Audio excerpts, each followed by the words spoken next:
Assalamualaikum warahmatullahi wabarakatuh. Alhamdulillahi rabbil alamin.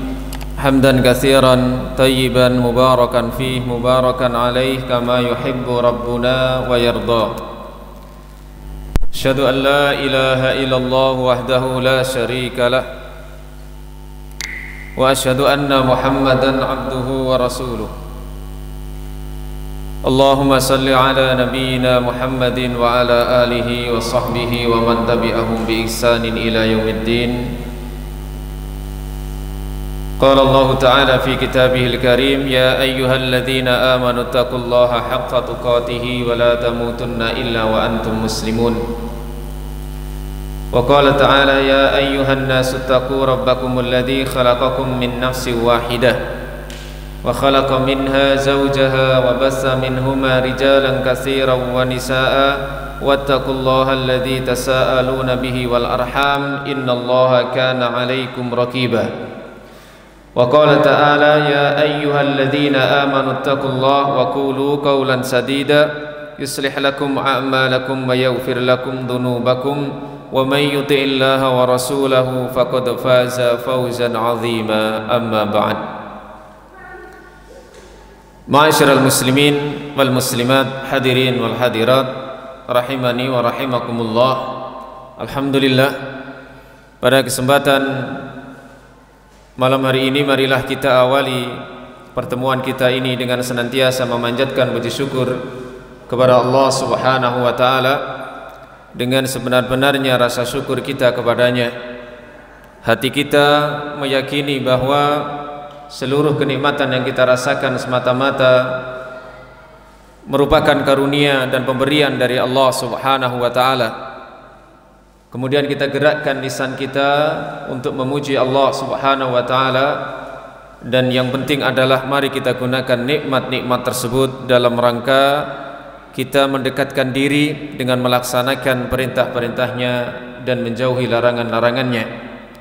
Mudah-mudahan dengan kita berupaya mensyukuri nikmat Allah Subhanahu wa taala dengan sebenar-benarnya rasa syukur kita kepadanya, Allah akan memberikan tambahan nikmat kepada kita. Amin ya rabbal alamin. Malam hari ini sebetulnya adalah kajian rutin Ustadz kita, Ustadz Nur Khalis, di Ahad yang keempat. Betul nggih? Malam Sabtu yang keempat. Beliau berhalangan hadir pada malam hari ini, dan ibarat pepatah, tidak ada rotan akar pun jadi. Mudah-mudahan kehadiran kami di sini tetap membawa manfaat bagi kita fid dini wad dunya wal akhirah. Amin ya rabbal alamin. Malam hari ini insyaallah kita akan kaji tentang apa yang pernah disabdakan oleh Rasulullah sallallahu alaihi wasallam, potongan hadis yang sangat mulia. Bahkan hadis ini menjadi pembuka para ulama hadis dalam mengawali tulisan hadis-hadis mereka, yaitu hadis tentang masalah hijrah. Alhamdulillah, kaum muslimin memiliki penanggalan atau kalender tersendiri yang membedakan dengan kalender-kalender yang lainnya. Kita ketahui bahwa para ulama sepakat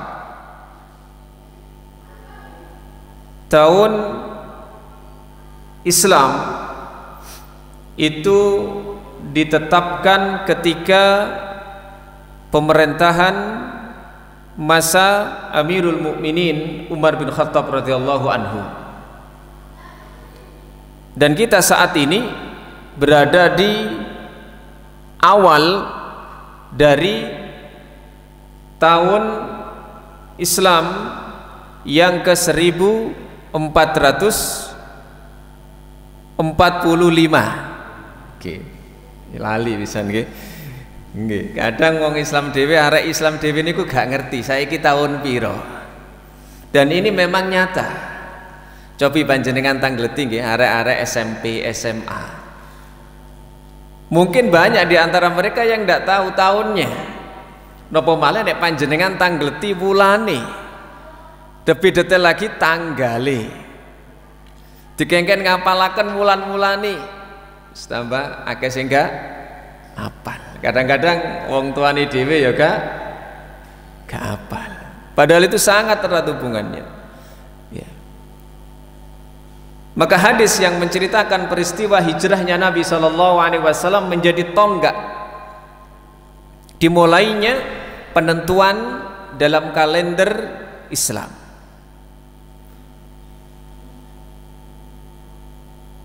Abu Musa al-Ash'ari saat itu menjadi gubernur Basrah di Irak. Ketika menerima surat-surat dari Umar bin Khattab sebagai kepala negara saat itu, tidak ada tanggalnya, tidak ada tahunnya, sehingga ini membingungkan bagi Abu Musa al-Ash'ari saat itu menjadi gubernur, karena memang transportasi sampainya surat itu tidak sama dengan sekarang, butuh waktu, sehingga kadang-kadang tertumpuk dan bisa jadi tidak ada urutan, maka membingungkan.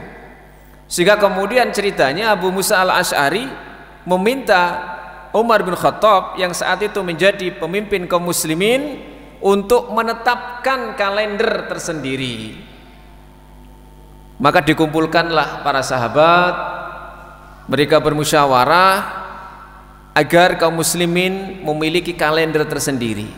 Maka salah satu usulan dari Ali bin Abi Thalib yaitu supaya tahun Islam itu dimulai sejak hijrahnya Nabi Shallallahu Alaihi Wasallam,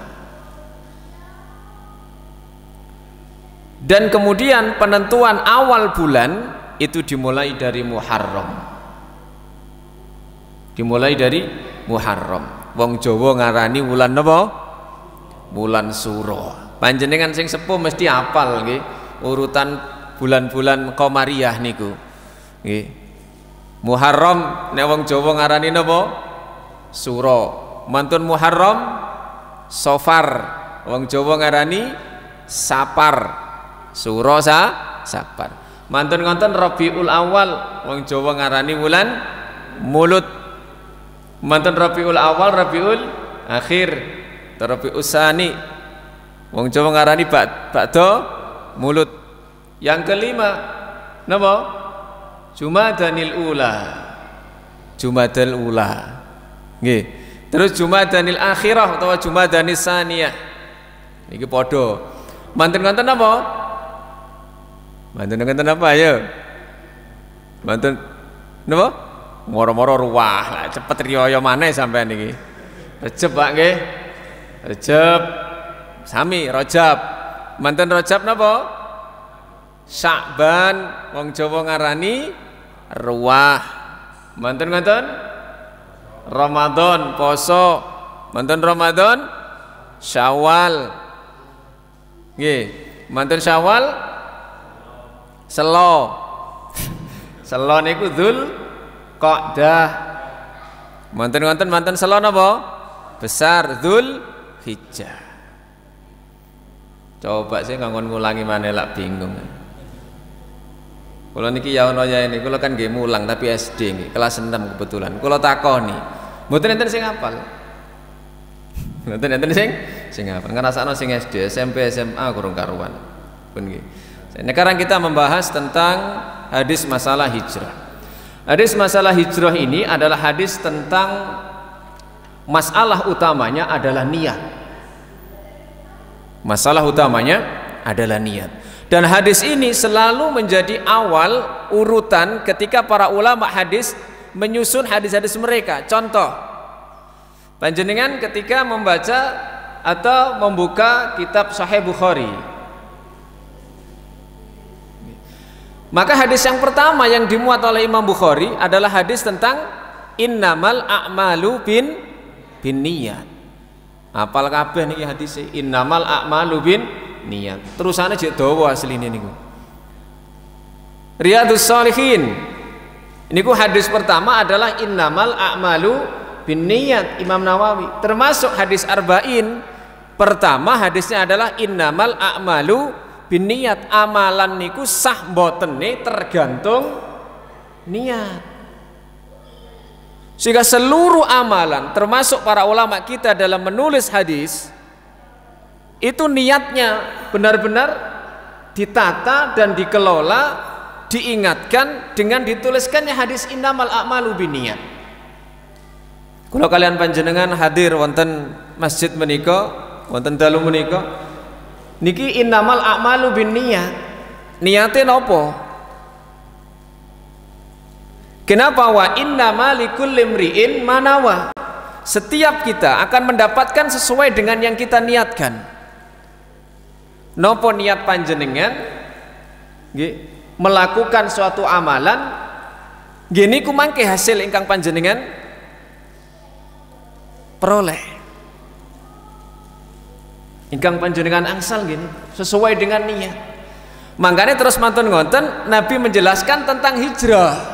Nah niki sakniki faman kanat hijratuhu, faman lan mongko sapane wong hijratuhu kang hijrohe man niku wau ilallahi wa rasulihi, hijrahnya itu menuju Allah dan Rasulnya, fa hijratuhu ilallahi wa rasulih, berarti hijrahnya memang adalah dalam rangka menuju Allah dan Rasulnya.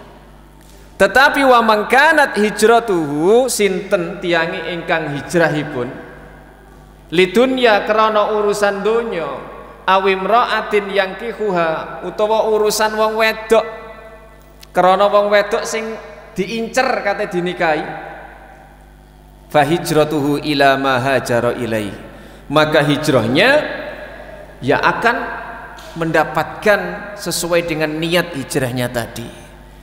Maka berkenaan dengan kita saat ini berada di awal bulan tahun Hijriah, maka kita akan membahas tentang masalah hijrah ini.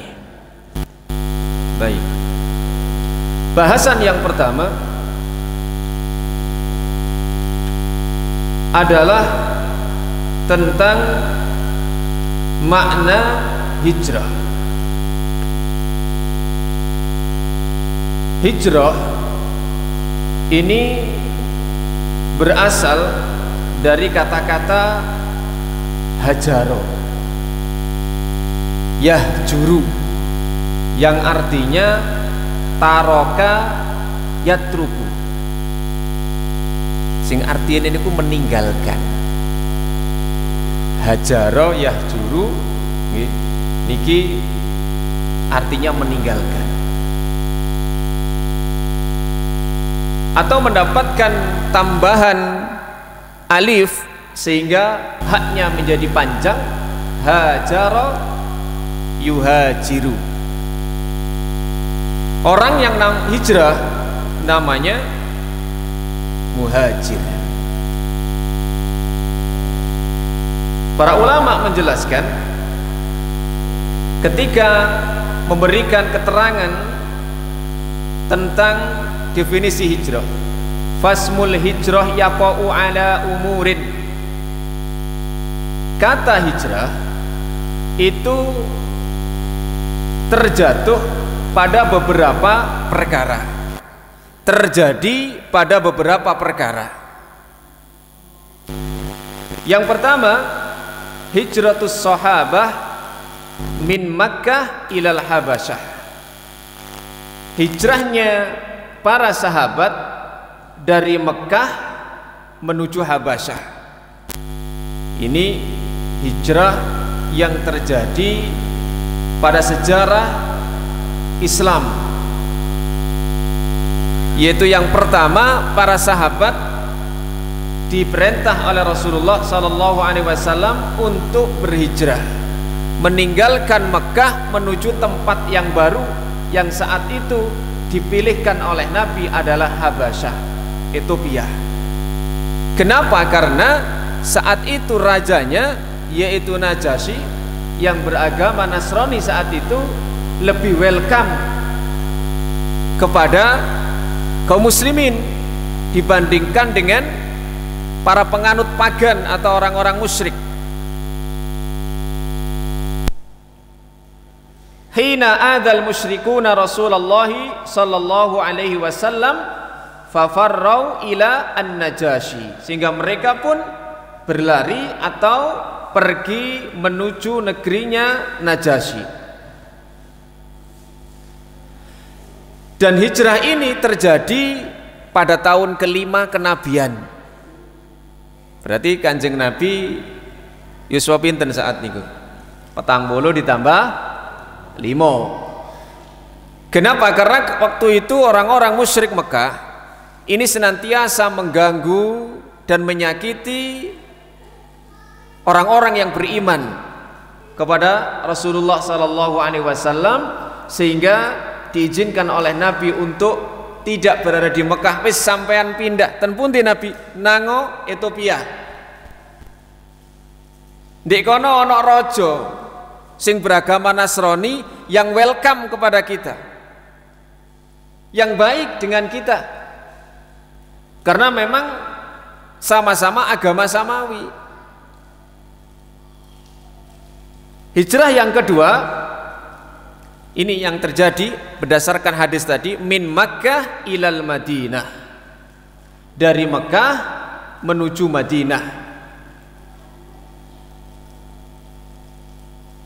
Dan ini semua kaum muslimin termasuk Rasulullah sallallahu alaihi wasallam.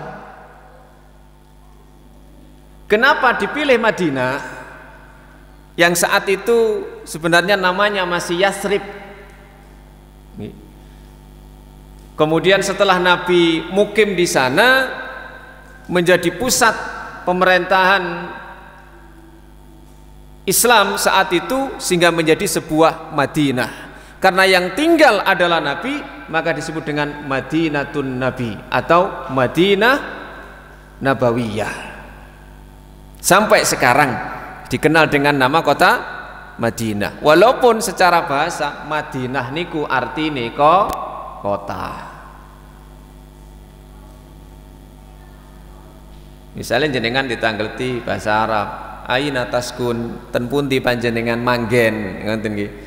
Askunu fi Madinati Jombang, saya tinggal di kota Jombang. Jadi Madinah niku secara bahasa maknane kota, tetapi ketika dimaknai khusus Madinah niku sing ten Arab Saudi mriko ingkang dados tempat mukim Nabi sallallahu alaihi wasallam ngantos Nabi sedo. Nah, proses hijrahnya Nabi dari Mekah ke Madinah ini terjadi di tahun ke-13. Berarti Kanjeng Nabi usia pinten? 40 diangkat, 13 berarti pinten? 53. Nggih, 53. Makanya benar Nabi niku dakwah ten Mekah niku 13 tahun. Sementara usia Nabi pinten sedanipun? 63. Berarti 13 tahun niki dakwah ten Mekah, sisane pinten tahun? 10 tahun ten pundi? Ten Madinah.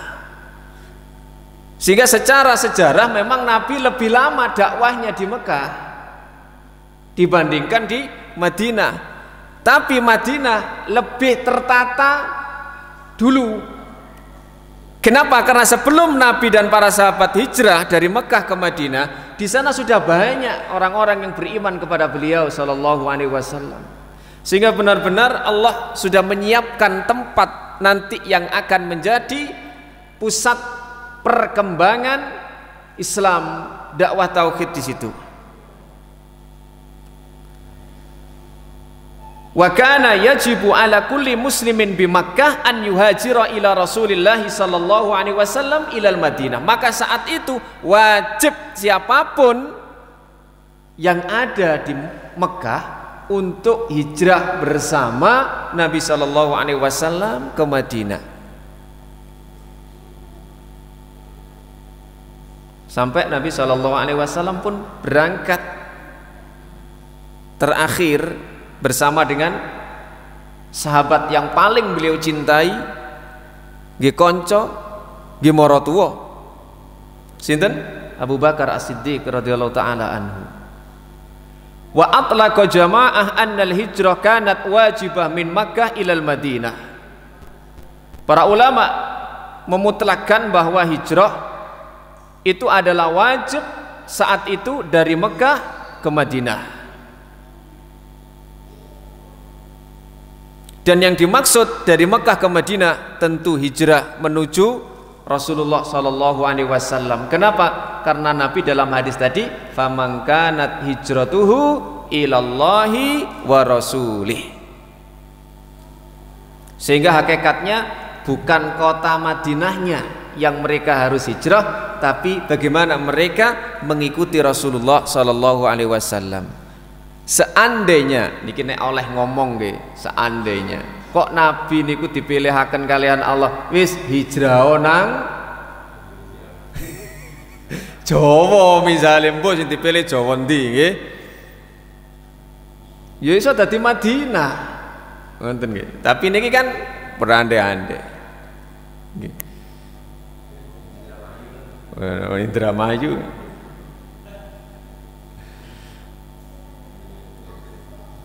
Kemudian berikutnya Ibnul Arabi, seorang ulama tafsir, menyebutkan qassamal ulama'u radhiyallahu anhum, para ulama membagi adz-dzahab fil ardi, bahwa pergi menuju suatu tempat itu bisa jadi dua tujuannya. Seseorang yang hijrah, ini masih menyangkut hijrah fisik nggih nanti. Seseorang yang pindah dari satu tempat ke tempat yang lain, tujuannya itu ada dua. Yang pertama haraban. Haraban niku cara Jawane Melayu asline. Ninggalno, meninggalkan sesuatu yang di tempat awal menuju tempat yang kedua, dalam rangka menyelamatkan diri. Yang kedua tolaban, dolek. Yang pertama niku ninggalaken, sing kedua dolek sesuatu di tempat sing anyar. Jadi ada dua kemungkinan seseorang itu hijrah, pindah dari satu tempat ke tempat yang lain. Yang pertama karena meninggalkan, wis kene iki ruwet misalnya ngonten nggih, nduk kene kok ekonomi ini sepi. Lalu kemudian kalau ndak begitu, yang kedua dia memang mencari sesuatu di situ, di tempat yang dia tuju sebagai tempat hijrahnya. Nah, hijrah yang sifatnya haroban, yang lari, meninggalkan, itu juga dibagi menjadi 6 macam. Yang pertama, al-khuruj min daril harbi ila daril Islam. Keluar, meninggalkan daerah peperangan menuju daerah yang aman, daerah Islam. Wahiyya baqiyatun ila yaumil qiyamah, dan ini ada nanti sampai hari kiamat. Artinya apa? Boleh seseorang itu ketika memang madorotnya, bahayanya lebih besar dibanding manfaatnya, berpindah dari satu kampung yang di situ terjadi peperangan menuju kampung yang aman. Kecuali memang bagi orang-orang yang mampu ketika untuk mempertahankan negeri tersebut.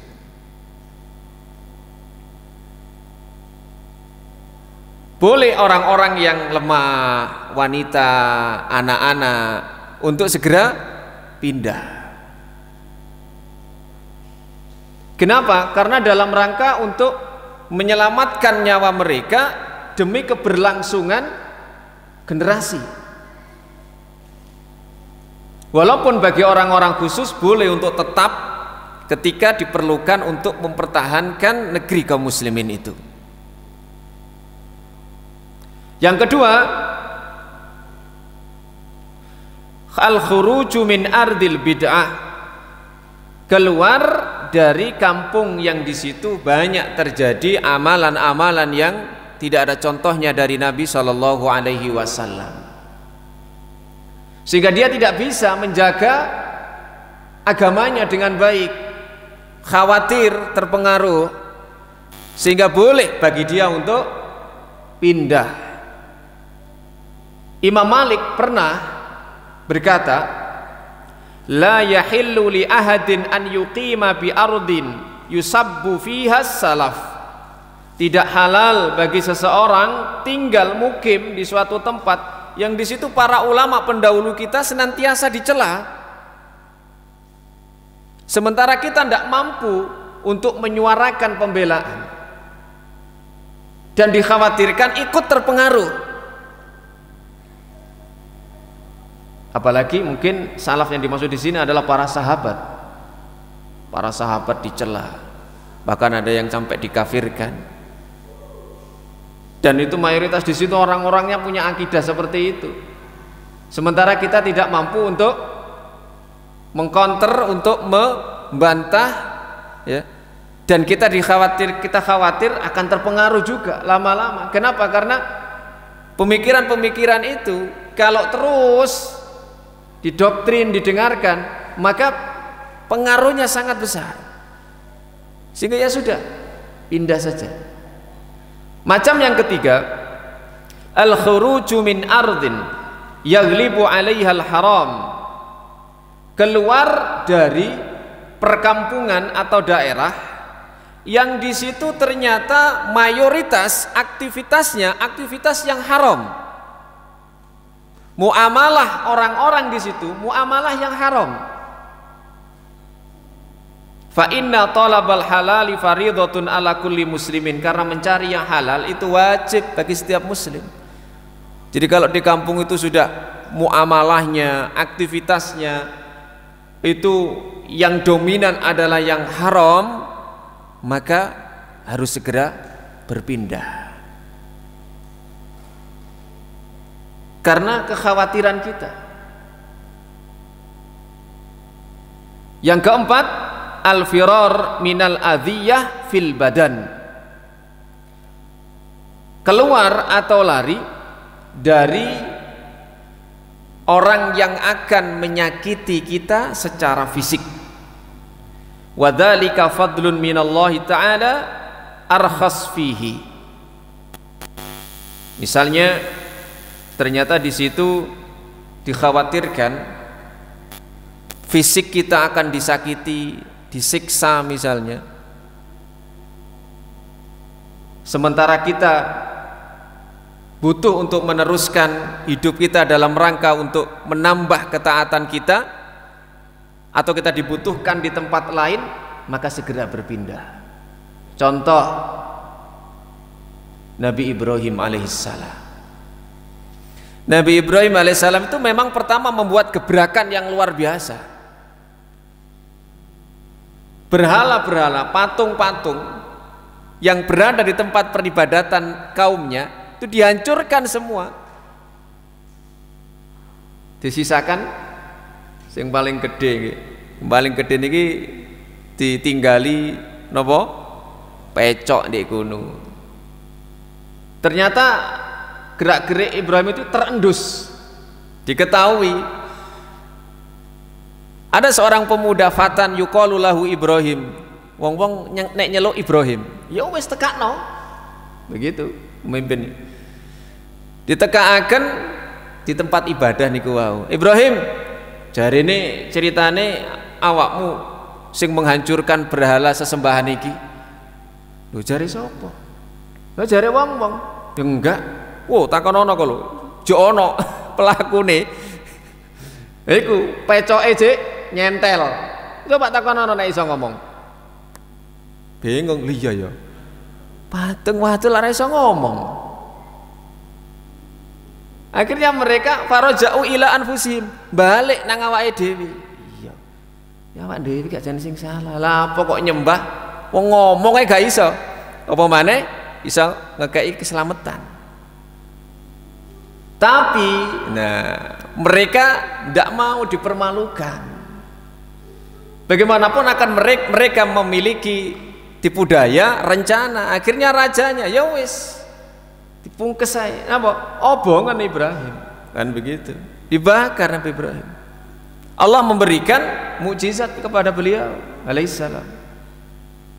Setelah peristiwa itu, maka Nabi Ibrahim tidak tinggal di situ, Pak. Inni muhajirun ila Rabbi. Sesungguhnya saya akan hijrah menuju Rabb, menuju Allah Tuhanku. Begitu. Akhirnya sampai kemudian beliau ada di Mekah. Beliau hijrah. Kenapa? Karena memang tugas beliau ini belum selesai. Dan tentu niki atas bimbingan Allah Subhanahu wa taala. Maka Nabi Ibrahim mengatakan inni muhajirun ila Rabbi, aku bakal hijrah marang pangeranku. Sesuai dengan tempat yang ditunjuk oleh Allah. Nabi Musa nggih ngoten. Fa kharaja minha, ketika Nabi Musa nempeling nggih, nempeling wong Mesir nggih, penduduke sukune sinten niku Firaun. Nabi Musa niku masyaallah kekuatannya luar biasa, Pak. Fawakazahu faqada alaih. Musa sekali tempeling niku napa? Gletak mati. Jenengan sempat cerita nenten Sahih Bukhari niku. Malaikat mau ditempeling mbek Nabi Musa. Lho. Ditempel sampai mripate bengep malaikat ya. Hadisnya sahih. Dadi nempel nek omong biasanya sekali pukul gletak pun. Akhirnya apa? Kejadian lagi besoknya. Dari sukunya tukaran kali sukune Firaun. Begitu kali tempeling, Musa, ate tempeling mana kon? Kate mateni wong mana? Akhirnya sadar nek salah. Akhirnya apa? Diberitahu oleh seseorang, sesungguhnya para pemuka Firaun sekarang muktamar. Ya tamiruna, mereka sedang bermuktamar, bermusyawarah untuk membunuhmu. Akhirnya apa bisa terus mentang-mentang wis tak lawan ae wong aku nempeling wong pisan yang geblak kok. Ndak. Akhirnya Musa fa kharaja minha khaifah. Nabi Musa keluar dari Mesir yataraqqab dengan rasa takut, wis gak noleh blas. Wis pokoke ngincik kae wis. Melayu sifat bahasane ngoten nggih, sifat kuping wis gak noleh nang mburi blas. Akhirnya sampailah di negeri Madian. Akhirnya oleh jodoh. Ngoten sih. Jadi para nabi, para rasul juga napa nggih? Manusiawi. Beliau juga berpikir dan mendapat bimbingan yang sesuai dengan logika kita. Kemudian yang kelima, al-khuruju khauful marad minal biladil wahmah ila ardin nuzhah. Keluar dari daerah kampung sing ten mriku terjadi pandemi penyakit menuju tempat yang bersih. Sebelum terjadinya, kalau hanya sekedar masih sedikit-sedikit boleh untuk pindah. Tapi ketika sudah menjadi, istilahnya kalau keliru menyampaikan istilahnya, menjadi sebuah wabah, maka di situ sudah tidak boleh pindah. Ngoten. Tapi nek titik-titik dereng mewabah, dereng menjadi sebuah pandemi yang penyakitnya niku merajalela, maka masih boleh. Tapi kalau sudah ditetapkan seperti itu, maka tidak boleh keluar. Nangane winginane iku ya. Enten apa istilah apa? Wis lockdown, apa? Pembatasan PSBB nggih. Nah niku pun eling kula PSSB. Pendidikan Sejarah PSBB nggih. Perjuangan Bangsa. Umar itu pernah ketika beliau menjadi khalifah akan mendatangi pasukan beliau di satu tempat, ternyata pasukan ini terjangkit penyakit, diingatkan. Dan Umar saat itu tidak tahu hadisnya. Kalau Nabi melarang mendatangi tempat yang di situ pandemi. Jadi nek wis ndek mboten oleh nekani tempat yang di situ ada pandemi, orang yang di dalam juga tidak boleh keluar. Yang keenam, al-khuruju khaufan minal adhiyah fil mal, meninggalkan kampung yang di situ ditakutkan ada penjarahan harta. Nggih. Ngono wis mboten aman nggih. Sok meh bendina niki kelangan dan itu terus menerus. Kenapa? Karena kehormatan harta muslim itu seperti kehormatan darahnya. Makanya kita kan tidak boleh mencederai kehormatan seorang muslim, sama dibandingkan dengan kehormatan darahnya, sama dengan membunuhnya. Hartanya juga. Jadi ada 6 ketika seseorang hijrah dalam rangka untuk lari meninggalkan. Yang pertama adalah dari kampung peperangan menuju kampung yang aman.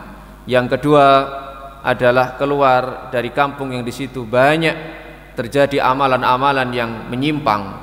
Kemudian yang ketiga, keluar dari kampung yang di situ banyak hal-hal yang haram. Yang keempat adalah lari ketika takut dari adanya siksaan secara fisik di tempat tersebut menuju tempat yang aman. Yang kelima, keluar karena takut adanya penyakit. Kemudian yang keenam adalah keluar karena takut adanya penjarahan harta. Itu berarti lari meninggalkan. Sementara pembagian yang kedua yaitu dari sisi mencari. Nah, nek niki ndolek. Nggih, ndolek. Nek sing pertama mau ketika terjadi peperangan kan lari menuju kampung yang tenang. Nah nek ndolek gak mungkin jenengan sing asale tenang terus ndolek kampung sing ruwet misalnya sing gak aman, mboten. Maka makna yang kedua macamnya adalah mencari. Dan mencari ini pertama talabu dinin, mencari dalam hal agama. Yang kedua talabu dunya, mencari dalam hal dunia. Kemudian mencari dalam hal agama, wah niki macamnya ono akeh mana iki, macamnya songo malahan. Nggih. Dadi wong golek niku iso golek sing nilaine agama, saged golek sing nilaine donya. Tiang pindah niku nek tujuane ndolek enten loro, ndolek dalam bab agama, nomor loro ndolek bab masalah donya. Dalam bab masalah agama orang bisa keluar meninggalkan yang disebut dengan safarul ibrah. Safar keluar tapi dalam rangka untuk nanti ketika keluar di tempat baru ada ibrah, pelajaran. Contoh, Allah Subhanahu wa taala menggambarkan dalam surat Muhammad ayat 10, afalam yasiru fil ardi fayanduru kaifa kana akibatul ladzina min qablihim. Tidakkah mereka itu berjalan, bosone melaku-melaku nggih, fil ardi di muka bumi, fayanduru mantun ngoten terus ningali, delok memperhatikan kaifa kana akibatul ladzina min qablihim, bagaimana akibat dari orang-orang yang berlaku zalim. Ketika seseorang melintasi daerah yang di situ dulunya Allah memberikan siksa, maka akan menjadi sebuah ibrah. Cuman ini para ulama berdasarkan hadis Nabi, kalau melewati tempat seperti itu bukan tujuannya semata-mata menetap wisata. Ndek kuno suwe ngoten mboten. Kok tepak mlaku-mlaku ngelewati tempat sing ten mriku Allah pernah nyiksa suatu kaum sehingga bekas-bekasnya tasih enten. Sehingga ini menjadi ibrah ketika kula kalian panjenengan lewat, iki biyen tahu diazab karo Allah, kaum Samud iki biyen lho sumure jek ono. Makane hati-hati, apa dosane ya? Kaumnya Nabi Lut dosane. Sehingga menjadi ibrah. Tapi nek niat nanti rekreasi, nanti nang kampunge kaum Samud. Lah ini para ulama melarang. Kenapa? Nabi itu kalau lewat tempat seperti itu khawatir jangan-jangan bekas-bekas adab ini kok tasih enten ten mriku. Iso kesababan bahasane.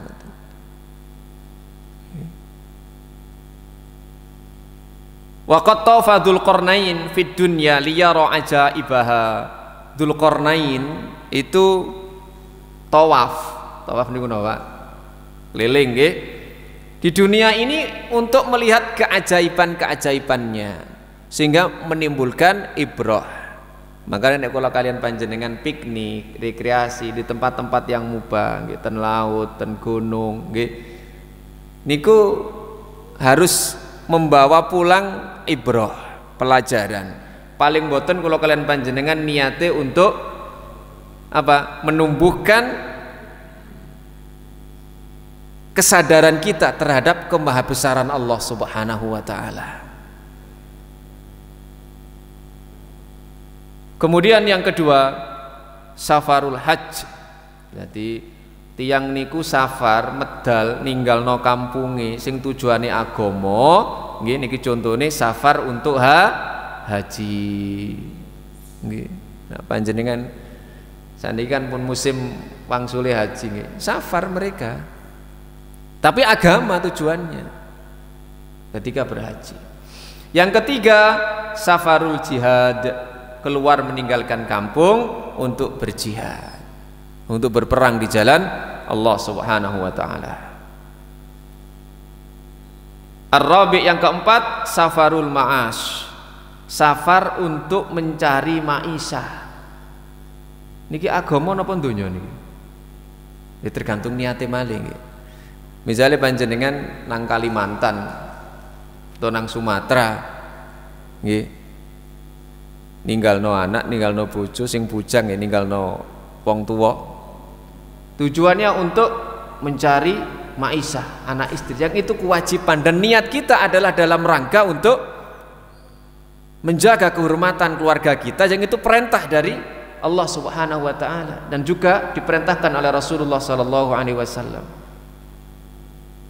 Ini bernilai agama, bernilai ibadah.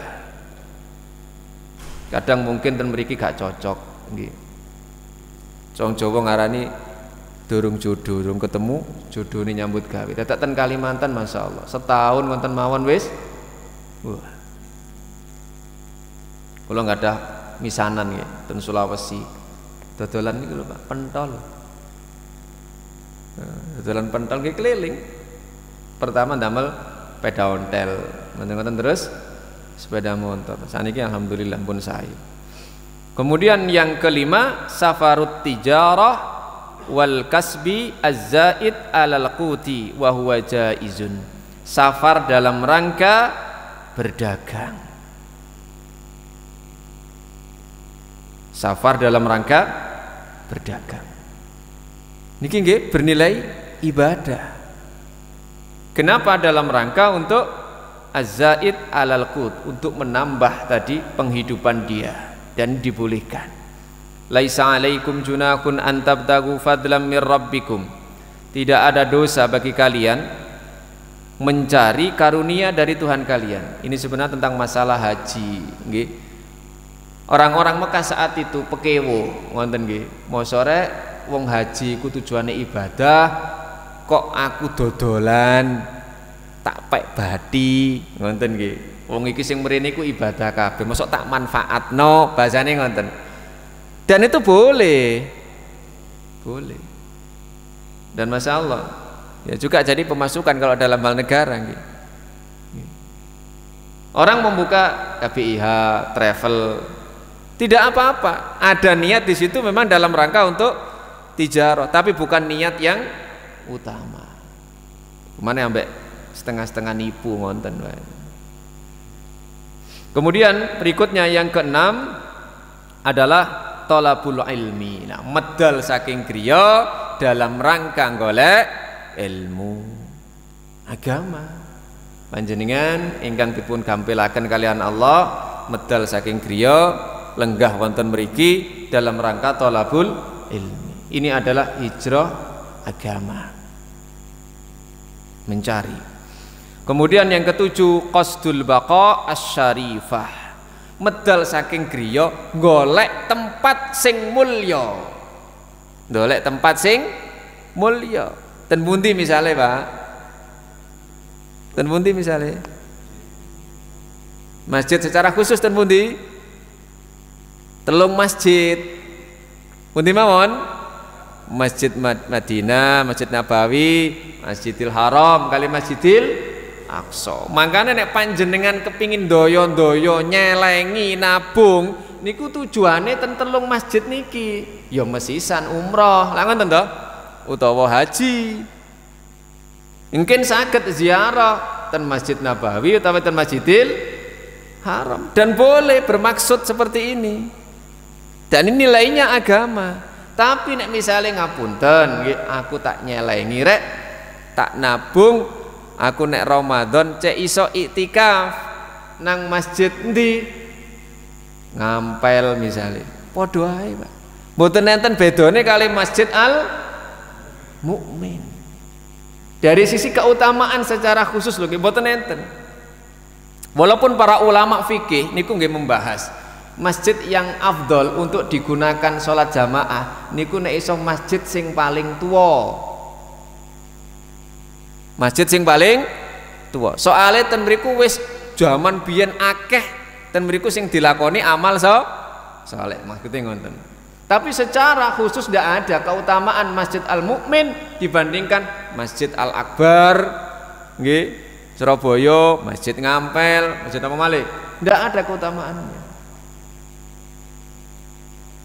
Tapi nek misalnya jenengan kok pas temberiku enten keperluan kok pingin mampir, ndak apa-apa. Makanya nek nyelengi nabung mesisan jenengan kelompokaken duit nabung digawe mengunjung Masjid Nabawi, Masjidil Haram. Lah niku keutamaane pun jelas. Salat ten jerone Masjidil Haram niku kelipatane dibandingno ten Masjid Al Mukmin, Masjid Al Akbar, Masjid Ngampel pinten? 1.000. Yo. Ten Masjid Nabawi pinten? 1.000, Pak. Masjidil Aqsa 1.000 yan padha Masjidil Haram. Mesisan ngonten. Nggih. Jadi napa?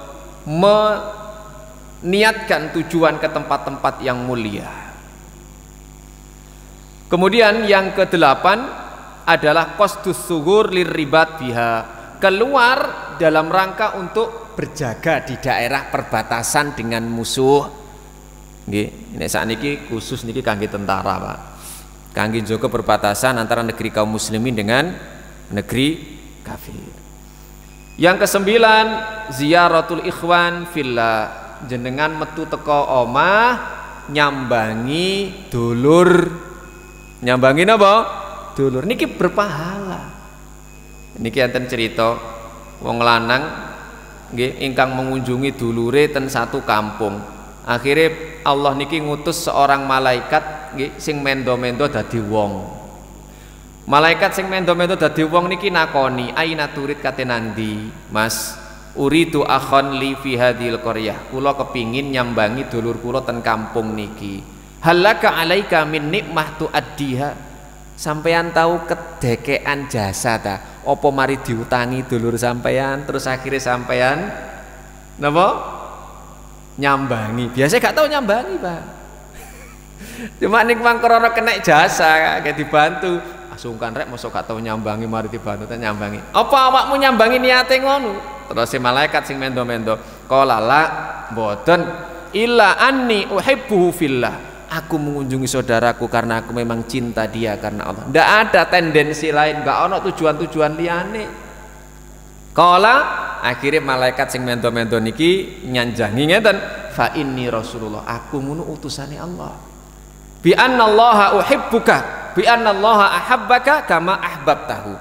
Bahwasanya Allah mencintaimu sebagaimana engkau mencintai saudaramu karena Allah. Kadang-kadang kan tungaren lapo mrene iya ono perlu. Nomor 1 silaturahim, nomor 2 Ngono Pak. Iki arek-arek Kak. Saya bayar. Mari ngono wis gak tahu moro maneh. Lewat ditagih.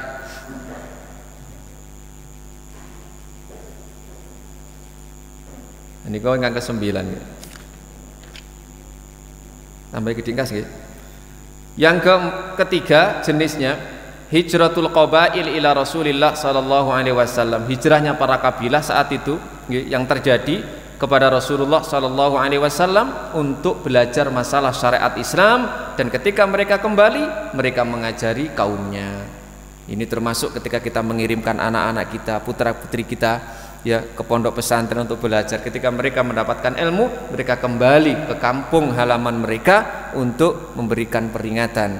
Tidak semuanya harus berangkat perang saat itu di zaman Rasulullah. Harus ada di antara mereka yang netap di Madinah bersama Nabi untuk nyantri langsung. Ketika mereka datang, apa yang mereka dapat dari Nabi disampaikan kepada yang datang, yang tidak hadir saat itu. Hijratu man aslama min ahli Mekah. Hijrahnya orang sudah Islam dari kalangan penduduk Mekah untuk datang kepada Nabi kemudian kembali ke kaumnya. Kemudian yang kelima, hijrahnya dari kampung kekufuran menuju kampung Islam. Tadi kalau sampai di situ banyak kekufuran maka harus pindah. Yang keenam, hijrahnya seorang muslim terhadap saudaranya lebih dari 3 hari. Tadi hijrah tadi artinya kan meninggalkan. Jadi mboten oleh maksimal wong niku oleh gak wawuh meninggalkan dulur niku 3 dina maksimal nggih, jenengan nyatru nggih, termasuk bojo niku nek nyatru bojo maksimal 3 dina. Tapi nek misale jenengan apalagi sampai sumpah itu 4 bulan nggih, sumpah gak ngumpuli niku nek wis sumpah, tapi nek trimo gak wawuh krana gak cocok omongane pas niku wau niku maksimal 3 dino. Napa kok dikek 3 dino? Cek mikir. Kita yang misalnya ada masalah dengan saudara kita, dengan tetangga kita, pun berlarut-larut, wis maksimal 3 dino. Yang paling baik adalah orang yang paling mendahului ketika mengucapkan salam. Nggih, apik maneh. Mboten tiyang saniki, oh nek iso anak turune pisan di kei roh supaya tetep gak wawuh karo wong iku mang. Turun temurun. Hajru zauji az-zauja idza tahaqqaqa nusuzuha. Ini ki hajernya seorang suami terhadap istri. Nek misalnya istri niki membangkang niku wau nggih, dikongkon taat nang Allah kok mboten purun, maka ditinggalaken dihajar. Turune gak usah campur nggih. Jenengan turu nang nek misale kamare ana kasur loro siji-siji utawa nyingkur pertama. Engko nang bojone tambah enak. Beneran turu nang jaba ngono bisa. Repot nek ngoten iki. Tiyang saniki niku ngoten saniki kang wedok niku. Kadang dihajar ngoten niku, disindir ngoten niku, disikapi ngoten niku malah wes. Hijratu ma nahallahu anhu lainnya. Yang ke-8, hijrah dari apa yang asalnya Allah larang, dari hal-hal yang suka melakukan kemaksiatan, pindah hijrah menuju ketaatan kepada Allah Subhanahu wa taala. Sing asale gak tahu salat, akhirnya sholat. Sing asale gak tahu sopo masjid. Yang asalnya bermuamalah dengan hal-hal yang diharamkan, berhijrah pindah. Nah, maka hijrah-hijrah yang bermacam-macam tersebut ini tercakup dalam pengertian hijrah secara umum. Adapun Nabi ketika pernah bersabda bahwa tidak ada hijrah setelah tahun ini karena memang antara Mekah dan Madinah sudah menjadi daerah kekuasaan kaum muslimin, maka tidak ada yang namanya oh aku hijrah ke Mekah dan Madinah. Tidak, sama-sama ketika Mekah sudah ditaklukkan podo-podo negeri Islami. Hijrah itu kalau dari negeri yang tidak muslim ke tempat muslim. Nah, podo-podo Islami bukan namanya hijrah yang tadi dari negeri kafir menuju kaum muslimin. Adapun hijrah dengan berbagai macam jenisnya tadi, maka itu tercakup dalam makna hijrah. Maka mudah-mudahan Allah Subhanahu wa taala memberikan bimbingan kepada kita secara khusus dan saudara-saudara kita agar mereka senantiasa memiliki semangat untuk berhijrah, paling tidak hijrah secara hissiyah, secara maknawi hatinya. dari kemaksiatan menuju ketaatan, dari kebid'ahan menuju kesunahan, dari kesyirikan menuju ketauhidan, dari kekufuran menuju keimanan dan sebagainya. Demikian yang dapat kami sampaikan, mudah-mudahan menjadi ilmu yang bermanfaat. Kita tutup dengan doa kafaratul majlis. Subhanakallahumma wa bihamdika asyhadu an la ilaha illa anta astaghfiruka wa atubu ilaik. Assalamualaikum warahmatullahi wabarakatuh.